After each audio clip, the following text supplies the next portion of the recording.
I still remember that fateful autumn night like it was yesterday, the chill in the air creeping under my skin as if trying to warn me of the terror to come. I had just moved into an old farmhouse on the outskirts of a small Midwestern town, a place steeped in local lore and whispers of long-forgotten tragedies. I was desperate for a fresh start, fleeing a past that had haunted me in more ways than one, only to find myself in a new kind of nightmare. This is my true story of the horrors that defied explanation, a ghost story that continues to torment me every waking moment. The farmhouse was an imposing structure, with creaking wooden floors, faded wallpaper, and an attic that seemed to hold secrets too heavy to bear. Locals warned me about its history. Tales of a family who had vanished without a trace and of a presence that lingered in the shadows. I laughed off the warnings at first, convinced that I could rationalize every eerie occurrence with a logical explanation. But as the nights grew longer and the winds louder, even my skepticism began to crumble. It started subtly. The first night, I awoke to the sound of soft humming in the hallway. I assumed it was just the wind playing tricks on my ears. But when I got up and peered into the darkness, the sound stopped abruptly. The silence that followed was deafening, broken only by the erratic beating of my heart.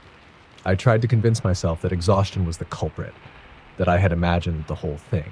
Little did I know that this was only the beginning of my descent into terror. Over the following days, the strange occurrences intensified.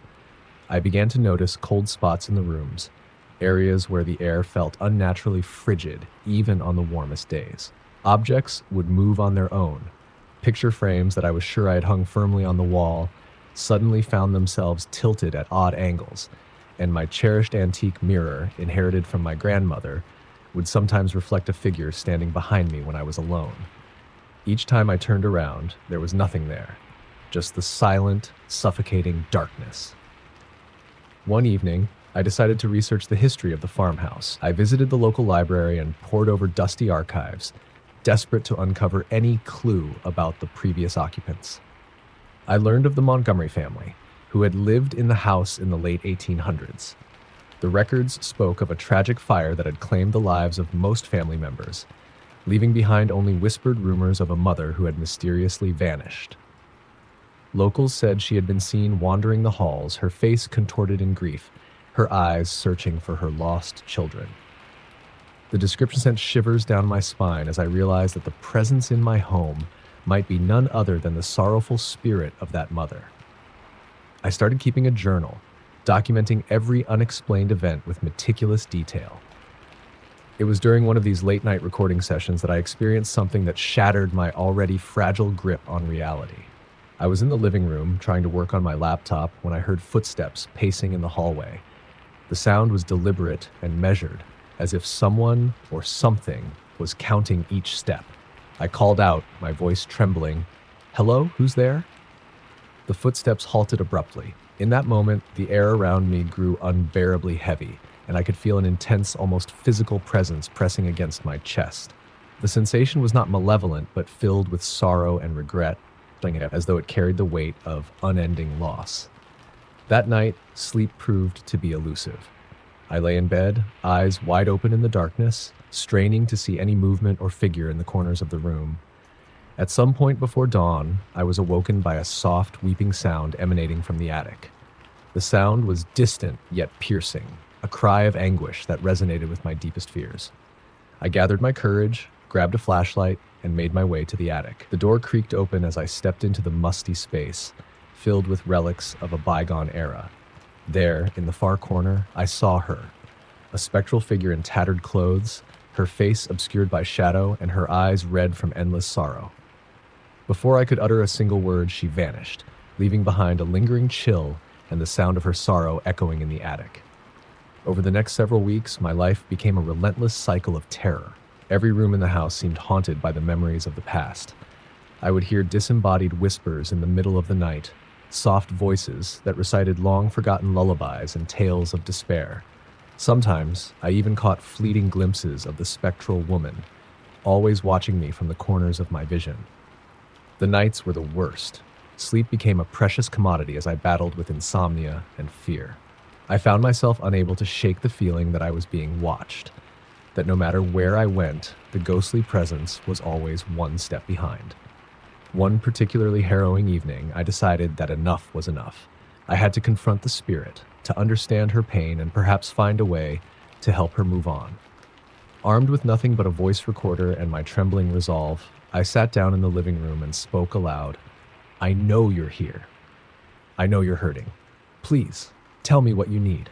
For what felt like an eternity, nothing happened. Then, as if my words had unlocked a barrier between our worlds, the air around me began to shimmer. The temperature dropped drastically, and I could see my breath forming in the cold air. Slowly, the spectral figure materialized before me, her eyes filled with unspeakable grief. In a voice that was both ethereal and laden with sorrow, she whispered, "I can't leave them behind." I pressed her gently. "Who are they? Who do you mean?" Tears welled up in my eyes as she recounted the tragic tale of her lost children, victims of the fire that had taken her family so many years ago. Her spirit had been bound to the house by the unresolved pain of her loss, unable to find peace. I listened, captivated by the depth of her despair, and in that moment I felt an overwhelming urge to help her. I promised that I would do everything in my power to bring her the closure she desperately needed. My search for answers led me to the local historical society, where I met a kindly old historian named Mr. Reynolds. With his help, I uncovered more details about the Montgomery family, piecing together fragments of their lives and the tragic events that had unfolded. It turned out that the fire was no accident. It had been a desperate attempt to cover up a series of misfortunes that had befallen the family, a secret that had been buried under layers of shame and sorrow. The more I learned, the more I realized that the ghost's anguish was not just a personal tragedy, but a reflection of the deep-seated guilt and remorse that plagued the community for generations. Armed with this new understanding, I began to research ways to help restless spirits find peace. I delved into local folklore, attended seances, and consulted with spiritual mediums, all in a bid to find a solution. One medium, a gentlewoman named Clara, agreed to visit the farmhouse with me. With her help, I prepared for what I hoped would be a final, cathartic confrontation with the ghost. We arranged a small ceremony in the living room, lighting candles and reciting prayers intended to ease the spirit's suffering. As the clock struck midnight, a familiar chill swept through the room, and the spectral figure appeared once again, her presence both haunting and heartbreaking. Clara began to speak in soft, measured tones, guiding the spirit towards the light while I recounted everything I had learned about the Montgomery family. I told her of the fire, of the hidden secrets, and of the undying love that kept her tethered to the house. The atmosphere grew charged with emotion, the air crackling with the intensity of the moment. The ghost's form began to flicker, as if caught between the realms of the living and the dead, her anguished eyes pleading for release. In a final, shattering moment, she reached out as if to embrace me, and then, with a quiet sigh, she faded away into nothingness. The oppressive weight that had haunted the farmhouse for decades lifted, replaced by a fragile sense of calm and the promise of closure. In the weeks that followed, the farmhouse felt different, lighter, as if the walls themselves had exhaled a long-held breath of relief. I noticed subtle changes. The cold spots dissipated, and the eerie whispers were replaced by a peaceful silence. Yet, despite the newfound tranquility, I could not escape the lasting impact of what had transpired. The memory of that sorrowful spirit, of her desperate longing and unfulfilled grief, continued to linger in my mind. I knew that I had witnessed something extraordinary, something that defied the simple boundaries of life and death. Even now, as I recount this tale to you, I feel the weight of the past bearing down on me. The events that unfolded in that old farmhouse left an indelible mark on my soul. I have learned that some ghosts are not mere figments of imagination or manifestations of fear. They are echoes of a history too painful to forget, of lives that ended too soon without the closure they deserved. I share this story not as a tale of terror, but as a reminder of the thin veil that separates our world from the unknown and of the enduring power of love and loss. I have since left the farmhouse behind, but I carry with me the lessons it taught me. I have come to understand that our world is filled with unseen forces and lingering memories, and that sometimes the only way to truly find peace is to confront the ghosts of our past. I still hear the distant echoes of that sorrowful lullaby on cold, windless nights, and I feel the gentle, lingering presence of the spirit who once sought solace in my broken heart. I know she has finally found rest, and in doing so, has allowed me to begin healing the wounds that once seemed insurmountable. This experience changed me profoundly. I learned that courage is not the absence of fear, but the willingness to face it head on, even when the unknown threatens to overwhelm us. I learned that our histories, no matter how painful, are woven into the very fabric of our lives, and that by acknowledging and understanding them, we can pave the way for a brighter, more compassionate future. So, if you ever find yourself drawn to the mysteries of the past, or if you stumble upon an old house whispering secrets of a bygone era, remember my story. Be brave, but also be respectful of the unseen forces that linger just beyond the edge of our understanding. And know that sometimes the scariest tales are not those spun by the imagination, but the truths that have been waiting silently for us to uncover them. Story number 2. I never imagined that a simple cross-country road trip would lead me into the heart of a living nightmare. I was driving through the remote stretches of the American Southwest, a land of barren deserts and lonely highways, when my car sputtered to a stop in the middle of nowhere. Night had fallen, and a heavy storm was brewing, turning the dark, empty road into a scene from a horror movie. With no cell reception and dwindling fuel, I had no choice but to seek shelter at the only sign of civilization for miles, a dilapidated roadside motel with flickering neon letters reading The Mirage. The motel looked like something out of another era. Its paint was peeling, and the once cheerful facade now wore a somber, faded expression. As I stepped out into the biting wind, I couldn't shake the feeling that I was being watched by unseen eyes hidden behind the grime of broken windows. I pushed the creaking door open, the sound echoing down the empty hallway like a mournful cry. At the front desk sat an old man, his eyes cloudy with age, his face lined with stories that time had long since forgotten. "Need a room?" he asked in a rasp that carried both weariness and an inexplicable sorrow. I nodded and handed him my sparse belongings, noticing how his gnarled fingers trembled as he slid a tarnished key across the counter. "Room 7, he said, glancing at me with an intensity that made me shudder. "Be careful in that room. It has a history." I forced a smile and thanked him, not wanting to question his warning too deeply. With the storm intensifying outside, I gathered my courage and made my way upstairs. The narrow, creaking stairs led me to room 7, and the moment I stepped inside, I felt an overwhelming chill, as if the room itself exhaled despair. The wallpaper was stained with watermarks and what looked like old, dried blood. I chalked it up to years of neglect and the harsh desert environment. I set down my bag and prepared to settle in, trying to convince myself that I was safe under the meager protection of these walls. That night, I was awoken by a series of soft, indistinct whispers. At first, I assumed it was merely the wind whistling through the broken window frames. But as I lay there, heart pounding, I became aware that the voices were not carried by the wind. They were right inside my head, as if someone was speaking directly to me in a desperate, pleading tone. I tried to ignore them, telling myself that exhaustion was playing tricks on my mind, but the whispers grew louder, more insistent, and unmistakably mournful. Unable to sleep, I decided to explore the motel, thinking that a change of scenery might calm my frayed nerves. I stepped out into the rain-soaked corridor, its dim, flickering lights casting long, distorted shadows. As I passed by the closed doors, I noticed one that was slightly ajar, the crack in the wood revealing a room that I didn't recall on the motel's map. Curiosity and a strange sense of compulsion drew me closer. Inside, the room was a relic from the past, filled with outdated furniture and dusty photographs of smiling families. But one photograph caught my eye. A portrait of a young woman with sorrowful eyes, dressed in early 20th century clothing. The plaque on the frame read, "Eleanor, 1923. My heart skipped a beat as I recalled a local legend about a woman named Eleanor, whose tragic fate had been whispered about by the town's elders. They said she had been a victim of an unspeakable betrayal and had died under mysterious circumstances in that very building. I couldn't tear my eyes away from the photo, and that's when I heard the sound of footsteps behind me. I spun around, but the room was empty, except for the lingering smell of lavender and something else, something faintly metallic. The oppressive silence that followed was broken only by the relentless patter of rain against the window. A cold shiver ran down my spine as I realized I had disturbed something that was better left alone. Returning to room 7, I tried to dismiss the unsettling encounter as a trick of the mind. Yet, as I settled back into bed, the whispers returned. This time, they seemed to coalesce into a single clear plea. Help me.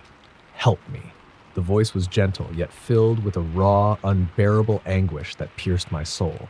I sat up, every muscle in my body tensed with dread. "Who's there?" I called out, my voice trembling. There was no reply, only the echo of my own words dissolving into the darkness. The next day dawned gray and oppressive. Determined to find answers, I ventured into the nearby town, a small cluster of weathered buildings and quiet streets where time itself seemed to have given up. I visited the local historical society, a tiny museum that held records of the region's long, troubled past. There, I met a middle-aged woman with kind eyes who introduced herself as Margaret. As I recounted the eerie experiences at the motel, her face grew pale. She explained that the motel had once been a luxurious resort in the 1920s, a haven for the wealthy seeking respite from the heat of the desert. But a series of tragic events had doomed it.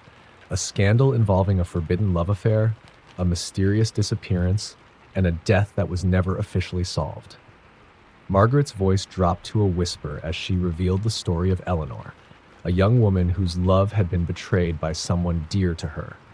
Devastated, she had taken her own life in one of the resort's guest rooms, room 7, her spirit forever bound to the place of her sorrow. They say that on stormy nights, her restless ghost returns to seek the closure that was denied to her in life, Margaret said, her eyes reflecting both pity and fear. Many have reported hearing her cries and feeling her touch as if she's desperate to be found. Armed with this new knowledge, I resolved to confront whatever force haunted room 7.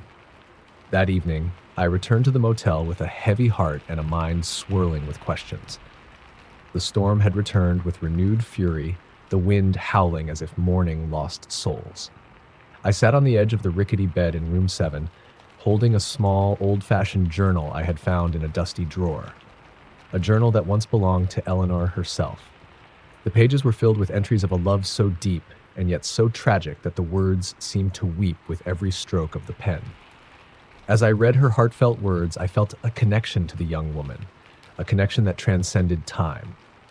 The whispers began again, soft at first, then crescendoing into a desperate chorus of voices. The temperature in the room plummeted and the lights flickered violently. I could feel a presence in the room, one that was both sorrowful and seething with untold pain. In the midst of the chaos, a figure appeared by the window, a spectral silhouette that seemed to float rather than walk. It was Eleanor. Her eyes, deep pools of despair, locked with mine, and for a moment, time itself stood still. I could see in them not anger, but an aching sadness, a plea for someone to understand her plight. In a voice that was barely audible over the howling storm, she whispered, "I was betrayed. I was left alone in my suffering." The words broke my heart and ignited a fierce determination within me to help her find the peace that had eluded her for so long. I spent the following days researching everything I could about Eleanor and the tragic events that had transpired at the resort. I discovered old newspaper clippings, faded photographs, and even personal letters hidden away in a forgotten corner of the local archives. Each piece of evidence painted a picture of a life full of love, betrayal, and ultimately despair. The more I learned, the more I realized that Eleanor's spirit was trapped not just by her own sorrow, but by the guilt and shame that had engulfed those around her at the time. Her death had been shrouded in secrecy, and her story had been deliberately erased from the records. Armed with this knowledge, I returned to room 7 with a plan to give her the closure she desperately needed. I arranged a quiet, intimate memorial service in the room, lit by a few carefully placed candles that cast trembling shadows on the walls. I placed the journal on the bed, along with a single red rose, the kind she had once mentioned as her favorite in one of the faded entries. With trembling hands, I began to read aloud excerpts from her journal, reciting her words as if they were incantations meant to unlock the chains that bound her soul. As I read, the air around me grew charged with an eerie energy. The room seemed to pulse with an otherworldly light, and the sound of the storm outside faded into a hushed silence. Then, as if drawn by the power of my words, Eleanor's spirit appeared once more. This time, she stood before me in full form, her spectral figure more defined yet still shrouded in a gentle glow. Tears streamed down my face as I listened to her silent pleas, a mixture of gratitude and profound sorrow. In that surreal moment, I understood that Eleanor's torment was not one of malevolence, but of deep, unhealed wounds that had festered for decades. I spoke softly to her, assuring her that her story would no longer be forgotten, that I would honor her memory and help her finally find rest. The atmosphere in room 7 shifted perceptibly. The oppressive chill began to recede, replaced by a warmth that felt like the embrace of long-lost love. Eleanor's form flickered like a candle flame in the wind, her eyes softening as if accepting the solace I offered. For what felt like hours, we existed in a fragile, silent communion, two souls bound by shared loss and the need for redemption. As the first light of dawn broke through the battered curtains, Eleanor's figure slowly dissolved into the ether, leaving behind only a faint, lingering whisper. "Thank you." The storm outside abated, and the oppressive energy that had clung to room 7 for so long seemed to vanish as if it had been but a bad dream. In the days that followed, I couldn't shake the profound impact of that encounter. I left the Mirage Motel with a heavy heart, but also with a sense of purpose. I devoted myself to preserving the history of the old resort and sharing Eleanor's story with anyone who would listen. It was important that the truth be known, that behind the veil of tragedy lay a soul who had loved deeply and suffered greatly. I realized that the ghosts that haunt our world are not always vengeful. Sometimes they are simply lost, yearning for acknowledgement and healing. Even now, as I recount this tale, I feel the weight of Eleanor's sorrow mingled with the bittersweet relief of her final farewell. My journey through that stormy night, that desolate motel, taught me that the line between life and death is far thinner than we often imagine.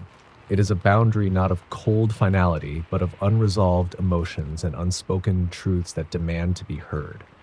I share this story not only to chill you to the bone, but also to remind you that every ghost carries a story of love, loss, and the universal desire to be understood. So, if you ever find yourself stranded in the middle of nowhere with only the howling wind and the distant echo of forgotten memories for company, remember my tale of room 7 at the Mirage. Sometimes the most terrifying encounters are not with malevolent spirits, but with those who were never given a chance to say goodbye. Story number 3. I never believed in ghosts. Not really. Sure, I enjoyed a good horror movie now and then, and I'd heard my fair share of creepy urban legends, but they were just stories. Things people told to scare themselves for fun. That was until I spent the night at my grandmother's house for the last time. She lived in a small town in Ohio, in an old Victorian house that had been in our family for generations. It was one of those homes with too many rooms, too many doors, and staircases that creaked as if whispering secrets. I had visited countless times as a kid, always feeling slightly uneasy but never truly afraid. But when she passed away and I returned alone to pack up her belongings, the house changed. It was as if her death had stirred something awake. The first night, the air inside felt thick, heavy, like stepping into a room where someone had been arguing just moments before. I told myself it was grief, that the sadness of sorting through her things was playing tricks on me, but then I started hearing it. At first, it was just small sounds, the rustling of fabric, the creak of a rocking chair when no one was sitting in it, the house settling, I told myself. Then came the footsteps, soft at first as if someone was walking barefoot across the hardwood floor upstairs. Slow, deliberate steps. I froze, listening, my breath caught in my throat. I was alone. The doors were locked. No one could be inside. Still, the footsteps continued. I grabbed my phone and opened the camera, half expecting to see a raccoon or some other animal that had snuck in. But as I turned the corner to the main hallway, the hairs on my arms stood on end. The door to my grandmother's bedroom was open. I hadn't opened it. Inside, the air was freezing. Not just cold, freezing. My breath formed small white clouds as I stepped in. The room smelled of lavender, the way it always had when my grandmother was alive, but underneath was something else. Something foul, rotting like damp earth and old wood. The rocking chair in the corner was moving. Just slightly, the way it does when someone has just stood up from it. I could feel my heart pounding in my ears as I stepped closer. Then, I saw it. The mirror on the dresser. My reflection was there, pale and wide-eyed, but I wasn't alone. Behind me, barely visible in the dim light, was a figure, a woman. She was draped in tattered black lace. Her skin was paper thin, stretched over her bones like old leather. Her eyes, God, her eyes were hollow, black pits, empty and endless. Her lips barely moved, but I heard the whisper, cold and sharp as ice. Get out. I ran. I didn't stop to think, didn't stop to pack, didn't even stop to grab my coat. I just ran down the stairs, like through the hallway, out the front door, and into the cold autumn night. The house stood silent behind me, the windows dark like empty eye sockets staring into the void. My car keys were still inside, but I didn't care. I walked, no, sprinted, to the nearest neighbor's house and pounded on the door until an old woman, Mrs. Callahan, answered with a confused expression. I must have looked insane, standing there in my pajamas, breathless and shaking. I told her everything. She listened, her expression unreadable, and when I finished, she simply nodded. I always wondered if you knew, she said softly. I stared at her. Knew what? She sighed, glancing past me toward the house. That place has been haunted for years. Your grandmother never spoke of it, but we all knew. They say it started with her. Her? I asked, my voice barely a whisper. Mrs. Deck. Callahan hesitated, then leaned in. Your great-great-grandmother, Margaret. I had heard the name before. My grandmother had an old photo of her in a wooden frame, black and white, sepia-toned, a young woman with dark eyes and a somber expression. She lost a child in that house, Mrs. Callahan continued. A little girl. Fell down the stairs and broke her neck. Margaret never recovered. They say she went mad with grief, locked herself in that room for years. When she finally died, people swore they could still hear her crying at night. Some say she never left. A chill ran through me. The footsteps, the whispers, the smell of lavender, my grandmother's favorite scent, but also something they used in mourning. And the figure in the mirror. It was her. The next morning, I returned to the house, unwilling but needing to know if it had all been real. The bedroom door was shut, the rocking chair still, the air warm. No signs of anything unnatural. But when I approached the dresser, my blood turned to ice. The mirror. On its dusty surface, written in long, uneven strokes as if traced by a trembling finger, were two words. Still here. I never went back after that. I sold the house within weeks, leaving behind the memories, the history, and whatever still lurked within those walls. But sometimes, in the dead of night, I wake up to the sound of soft, slow footsteps echoing through my apartment, and I know she found me. Story number 4. I had always prided myself on being a rational person, a man of logic and reason, until I accepted a restoration project that would change my life forever. Fresh from a successful career in historical architecture, I was eager to work on a neglected relic in rural Nebraska, an abandoned barn on a long-forgotten farmstead. The project promised to be a simple renovation, a chance to preserve a piece of local history. I never imagined it would become a descent into an inexplicable nightmare. The barn was a hulking structure, its once proud red paint now flaked into rust and decay. Towering beams and sagging roofs hinted at a bygone era when the farm bustled with life. I arrived on a chilly autumn afternoon, the vast Midwestern sky a tapestry of brooding grays. Locals spoke in hushed tones about the barn's dark past, but I dismissed their warnings as superstitious folklore. I was determined to see this project through, convinced that there was a rational explanation for every creak and whisper in the wind. On my first night, as I set up a temporary office in a converted storage shed beside the barn, the unease began. The wind howled outside, and the sound of rustling leaves against metal panels created a haunting, almost mournful symphony. I tried to focus on my plans and sketches, but sleep eluded me as I lay in my cot listening to a persistent, almost sorrowful hum that seemed to seep from the barn's walls. The following morning, I set out to inspect the barn interior. The heavy wooden door swung open with an unsettling groan. Inside, shafts of weak sunlight revealed layers of dust, scattered debris, and remnants of old farming equipment. My footsteps echoed in the cavernous space, and I noted the peculiar chill in the air, a cold that did not belong to the cool autumn day. It wasn't long before I noticed small, inexplicable details. A tool inexplicably moved from one side of a workbench to the other, and I swore I saw a shadow flit across the far wall when I wasn't looking directly at it.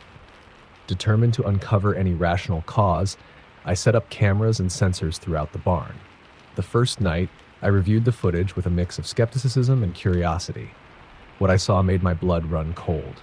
In several shots, there was a brief glimpse of what appeared to be a small figure, a little girl, standing in the darkness, her eyes empty and sorrowful, before vanishing into the shadows. I paused and rewound the footage repeatedly, certain that it was merely a trick of the light or a malfunctioning sensor. Yet deep down, a gnawing dread began to take root.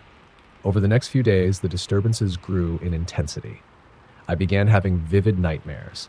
In one recurring dream, I was a helpless child, trapped inside the barn as the temperature plummeted and a relentless, mournful wail filled the air.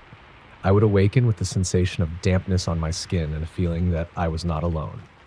The nights became a battleground between my rational mind and an overwhelming, inexplicable terror. Curiosity got the better of me, and I started exploring the nooks and crannies of the barn in search of clues. Tucked behind a loose panel near the old hayloft, I discovered a small, dusty diary bound in cracked leather.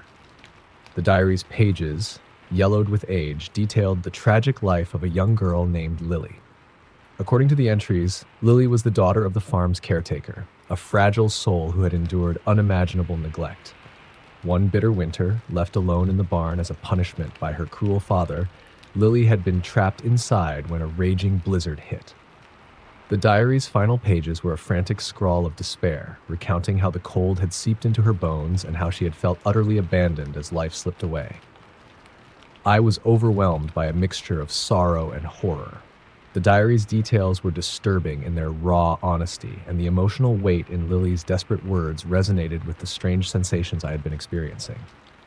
It was as if her spirit had been lingering, trapped in the barn by the tragic injustice of her untimely death. That evening, I decided to confront the source of the uncanny presence. I returned to the barn, diary clutched tightly in my hand, and set up a small candle in the center of the main floor. The temperature dropped further as twilight deepened into night. I called out softly, "Lily, if you're here, please show me you're not alone." My voice trembled in the vast darkness. For a long, agonizing minute, nothing happened. Then, from the depths of the barn, I heard it, a soft, plaintive whisper that echoed against the cold wood, "Help me." The sound was barely audible but unmistakable. I felt a sudden chill on my neck as if invisible fingers had grazed my skin. The candle flame flickered violently, casting dancing shadows that looked like tiny phantoms moving with purpose. I realized that whatever was here was not malevolent in the sense of wanting to harm me. Rather, it was tormented, desperate to be acknowledged. Driven by a mix of fear and compassion, I began piecing together the fragments of Lily's tragic story from the diary. I learned that her father, overcome by bitterness and rage, had intentionally left her in the barn during a severe storm as a punishment for a minor transgression. The community had whispered about the incident for years, but no one dared to speak of it openly.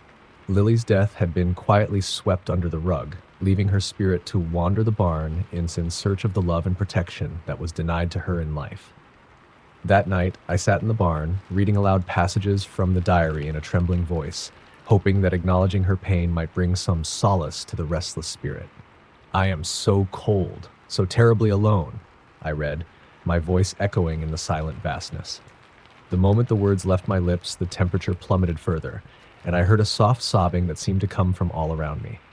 The air became heavy with sorrow and regret, as if the barn itself mourned a loss that had never been properly recognized. In that charged silence, I felt a presence behind me.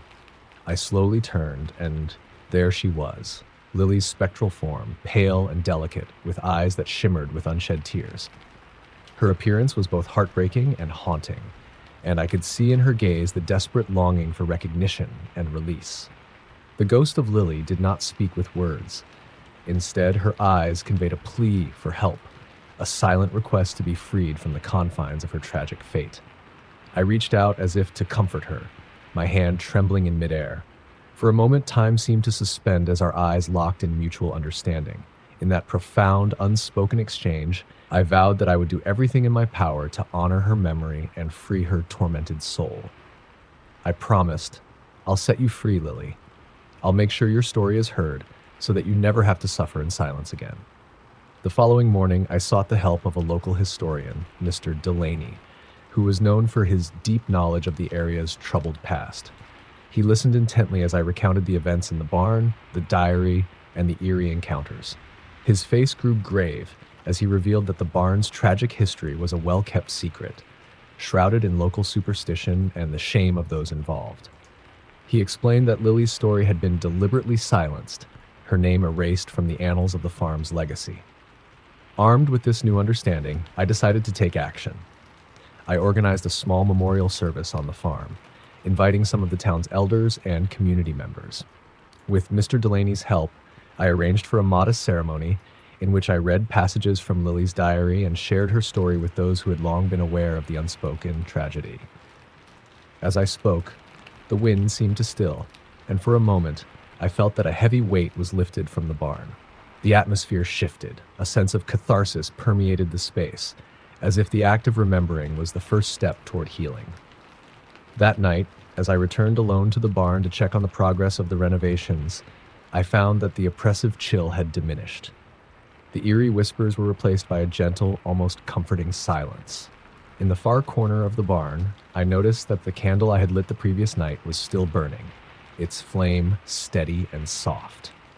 I felt a bittersweet pang of sorrow and relief, sorrow for the tragedy that had haunted these walls for so long, and relief that perhaps Lily's spirit had finally found a measure of peace.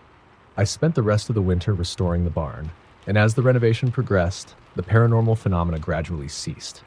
Yet, even as the barn transformed into a restored relic of history, I could never completely shake the memory of that spectral encounter. I still remember the little girl's pleading eyes and the silent promise I made to her on that cold, fateful night. Years later, I sometimes drive past that restored barn on quiet, lonely evenings. The structure now stands as a testament to both the beauty of preservation and the enduring power of memory. The community has come to regard it as a place of solemn remembrance, rather than a haunted relic. Still, when the autumn wind whistles through the fields and the night grows silent, I sometimes catch a glimpse of a small figure in the doorway, a brief, ghostly vision of Lily, watching over the barn as if ensuring that her story will never be forgotten. I carry the weight of that experience with me, a reminder that history is not merely confined to dusty archives or crumbling structures, but lives on in the spirits of those who were once forgotten. In trying to restore a physical relic, I inadvertently became the guardian of a soul, tasked with ensuring that the tragic echoes of the past are not lost to time.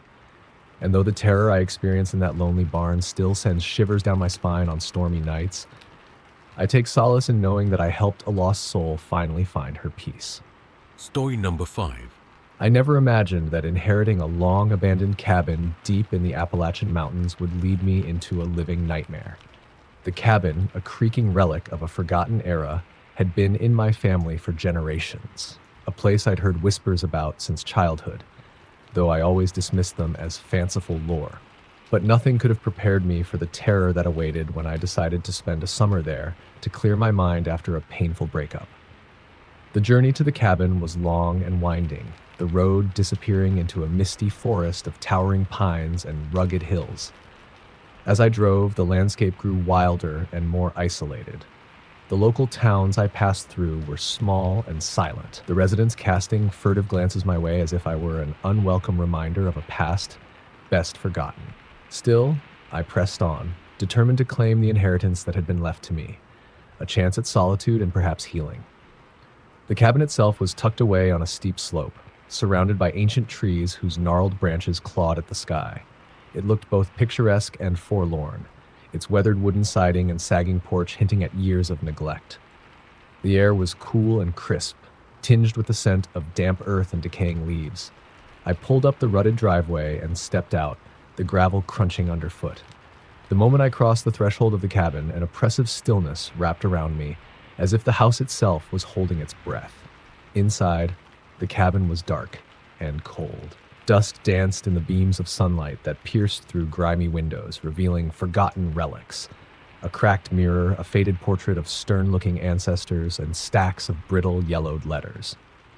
I set my suitcase down and began to explore, hoping to find a semblance of comfort in the rustic decor. But the deeper I ventured, the more I felt an uncanny presence lurking just beyond the edge of my vision.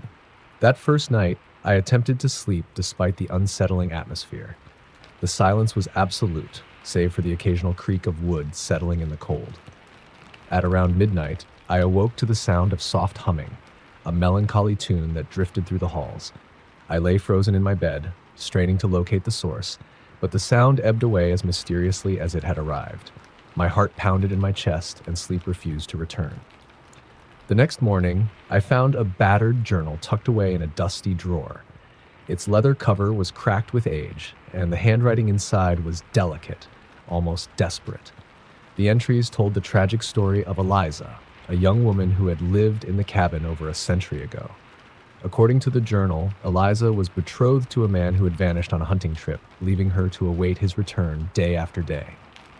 As the days turned into weeks, her hope dwindled and was replaced by a haunting sorrow. The final entry, written in trembling script, read, "I wait for him even in death, for my heart cannot let go." I felt a shiver run down my spine as I absorbed her words. There was an undeniable sense of longing and despair in her writings, a desperate wish for closure that transcended the boundaries of life and death. That night, I resolved to uncover more about Eliza's story, convinced that understanding her pain might explain the eerie happenings in the cabin. Over the following days, I explored the surrounding area, speaking with locals in the nearby town of Black Hollow. The few people I met were reticent and cautious, their eyes shifting away when I mentioned the cabin. Eventually, an elderly man named Mr. Harlan agreed to speak with me over a cup of bitter coffee in the town's modest diner. In a voice laden with regret and warning, he recounted the old legend. "Eliza was a sweet, gentle soul," Mr. Harlan began, his eyes clouded with memories. "But her love was lost to the cruel hands of fate. They say that her spirit lingers in that cabin, waiting for the man who never returned. Folks here have felt her sorrow, seen her figure in the windows, and heard her cries echoing through the night. It's best not to disturb her, for her pain is as deep as these mountains." I left the diner with a heavy heart and a mounting sense of dread. That night, the cabin seemed to come alive with sorrowful energy. I sat in the small parlor, the journal open on my lap, and tried to recite Eliza's words aloud, as if reading them could bridge the chasm between our worlds. As I whispered the final line, "I wait for him, even in death, for my heart cannot let go," a gust of wind slammed against the cabin's walls and the lights flickered violently. Then I saw her. In the mirror hanging over the worn wooden fireplace, a pale figure emerged behind me. At first, I thought it was a trick of the light, a fleeting image of a woman in a tattered dress, her eyes filled with endless sorrow. But as I slowly turned to face her, the mirror remained empty. My heart hammered and my throat constricted with terror. The next moment I heard her voice, barely a whisper, yet laden with such anguish that it shook me to the core. "I wait." I staggered back, nearly toppling over a rickety side table. The room, once stiflingly silent, was now filled with the sound of her soft, plaintive cry. I realized that the cabin was not merely haunted by memories, but by the restless spirit of a woman consumed by grief. Determined to help, though terrified, I decided that I would try to make peace with her. I spent the following day scouring the journal for any clues to set her free. In one entry, Eliza described a hidden locket that belonged to her lover, a token of his promise to return. According to her writings, the locket had been lost in the depths of the surrounding woods after his disappearance. It was this locket, she believed, that tied her to the mortal realm. If it could be found and returned to her, maybe her spirit would finally be at peace. Armed with nothing but a flashlight, the journal, and a growing determination to bring closure to a love story that had spanned over a century, I ventured into the dense forest bordering the cabin. The woods were thick with towering trees, their canopies filtering the weak daylight into eerie patterns on the forest floor. As I trudged along a narrow, overgrown trail, an unsettling feeling of being watched crept over me. Every snap of a twig and rustle in the underbrush made my pulse race. Hours passed, and just as despair began to set in, I stumbled upon a small clearing near a babbling creek. In the center lay an old, rusted tin box partially hidden under a pile of fallen leaves and broken branches. My hands trembled as I reached for it and pried it open. Inside, nestled among brittle scraps of paper, was a delicate silver locket. The moment I held it in my hand, I felt an intense surge of cold, a chill that seemed to seep from the very air around me. The locket was warm to the touch, almost as if it had been waiting for me. I hurried back to the cabin, my heart pounding with a mixture of fear and hope. When I returned, the atmosphere had changed once again. The air was thick with an almost tangible sorrow, and as I entered the parlor, I felt the weight of unseen eyes upon me. I held the locket aloft and called out softly, "Eliza, I have found it. I'm here for you." For a long, agonizing moment, there was only silence. Then, slowly, the temperature in the room dropped, and the candle flames guttered as if struggling against a fierce, unseen wind. In the mirror above the fireplace, her spectral image began to form again. This time, her eyes were not filled with unbridled despair, but a tentative glimmer of hope. With shaking hands, I stepped closer and gently extended the locket toward the mirror as if offering it to her. The glass rippled like water, and for a moment I could see the silhouette of a hand reaching out. The figure of Eliza materialized fully in front of me, a fragile, ethereal presence clothed in a faded dress, her eyes brimming with both sorrow and gratitude. Her voice, soft yet resonant, whispered, "Thank you." The sound echoed around the room like it, mingling with the soft patter of rain that had begun to fall outside. In that moment, the oppressive heaviness that had plagued the cabin for so long seemed to lift, replaced by a bittersweet serenity. I watched, mesmerized, as her figure slowly faded, the locket disappearing with her as though it had served its purpose. Over the next few weeks, the cabin grew quieter. The eerie sounds of midnight cries and sorrowful humming were replaced by an almost peaceful silence. I continued to live there for the remainder of the summer, the memories of that night etched indelibly into my mind. I kept the journal, now a cherished relic of a tragic love story, and occasionally found myself gazing into the mirror, half expecting to catch a glimpse of her smiling, as if finally at peace. I eventually left the cabin to return to the relentless pace of city life, but the experience left an everlasting mark on my soul. I came to understand that some spirits are not malevolent. They are simply lost, waiting for a chance to be heard, to be remembered, and finally to find the closure that life denied them. Eliza's story was one of love and loss, of a promise unfulfilled, a sorrow so profound that it bound her to the world long after her mortal body had faded away. Now, whenever I find myself in moments of quiet reflection, I remember the lonely Appalachian cabin, the echo of a forlorn voice, and the glimmer of hope that a simple act of kindness can bring to even the most tormented soul. The past is never truly gone, and sometimes the most chilling encounters are those that reveal the fragile beauty hidden within the darkness of our memories.